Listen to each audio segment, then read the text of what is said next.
20 फुट्र गात तालचेर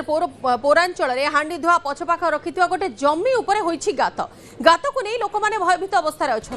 काली ठारू आज सकाळ पर्यंत धीरे धीरे माटी अतड़ा अधिक मात्रा धसुथिबारु आखपाख अंचल लोके भयभीत होई पड़िछंती। गतकाली संध्या समय हांडीधुआ अंचल किछि लोक शौच हेबाकु से जमी आड़क जाउथिले किंतु हठात गोटे जोर शब्द शुणवाक मिलिथिला। शब्द शुणी भयभीत होई हांडीधुआ अंचल को पलाई जाई सेठी लोकों को जणाइथिले। तापर किछि लोक आसी देखिबा परे पाखरे गोटे जमी रे 20 फुट गोटे विराटकाय गर्त सृष्टि होइतिबा नजर को आसिला जाहाकु नै अंचल रे भयर वातावरण खेली जाइछि। घटनास्थल में तालचेर भूगर्भ कोयला खनिर कर्तृपक्ष पहुंची घटनार तदंत आरंभ करने सह दबिथिबा स्थान में ब्यारिकेड करथिबा देखिबाकु मिलिछि। अन्यपटे तालचेर आरआई घटनास्थल में पहुंची जगह चिन्हट करने सह क्षतिपूरण पाई जमी मालिकंक सह आलोचना भी करिसेंति। सहयोगी भिकारी अछंती हम सहित अधिक चर्चा पाई पूरा घटना टी आपनको बुझिबाकु चाहिबो एवं वर्तमान अपडेट भी कहीं जेतेबेले आरआई पहुंचछंती तनाघना करिसेंति अन्य पखरे भूगर्भ जो कर्तृपक्ष अच्छा कोयला भूगर्भ कोयला जो कर्तृपक्ष अच्छा सी चर्चा करिसेंति। ए घटना नहीं कि कौन वर्तमान समय रे प्रतिक्रिया प्रकाश पाई केमिति कौन ये सब घटनारू से लोक माने मुक्त होई पारिबे आउ से अंचल रे एमिति भयर वातावरण रहिबनी।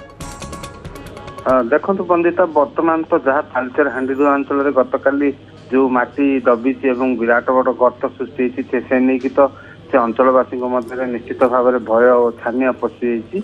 तेज वर्तमान समय भूगर्भ कोयला खनि कर्तृपक्ष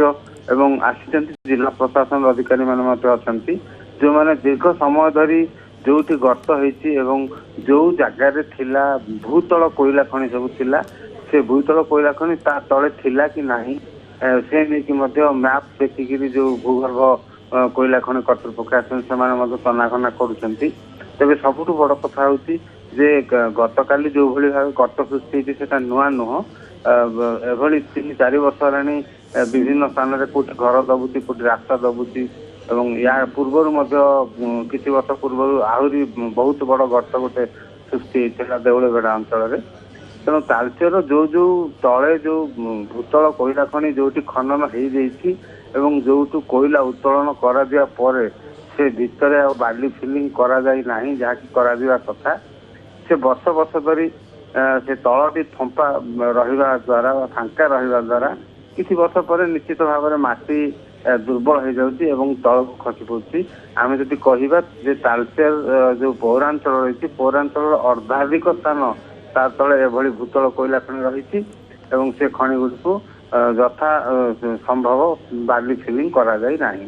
तेणु वर्तमान आमे जदि कहिबा जे आगुरु तालचेर जेतेबेले एभली घटना होउथला लोक मैंने तालचेर अंचलवासी बहु बार से आंदोलन करछंती एवं विभिन्न समय दाबी कर जो स्थान में फांका अच्छी भूतल कोयला खनि से गुड़िक उचित भाव में बाली फिलिंग करने तेणु बर्तमान सुधा से जदि करा जाए नहीं तार बर्तमान तार फल एभली देखा मिलूँ जो भली गतकाली रात भूगर्भ कोयला खनि कर्तृपक्ष जो अच्छा आसते जो भाव में परीक्षा निरीक्षा करुँच जो गर्त है ता तले थिला कि नहीं एभली पूर्वर जो गर्त सृष्टि होता जो घर दबिला रास्ता दबिला पूर्व भूगर्भ कोयला खनि कर्तृपक्ष आसी एभली जांच करते वर्तमान सुधा कौन प्रकार तालचेर जो भूतल कोयला खनि को फिलिंग कर कौन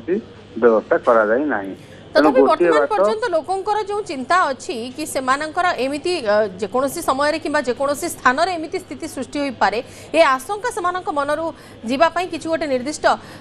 पदक्षेप हाथ को नेबार अछि एवं बारंबार जो माटी धसिबार खबर सामना को आछि किंबा बाली फिलिंग न करा जाइतिबार खबर सामना को आछि से देखि किछि गोटे निर्दिष्ट निष्कर्ष रे भूगर्भ कोयला खनिर कर्तृपक्ष पहुंचीबार अछंती। धन्यवाद भिकारी सविशेष तथ्य पाई।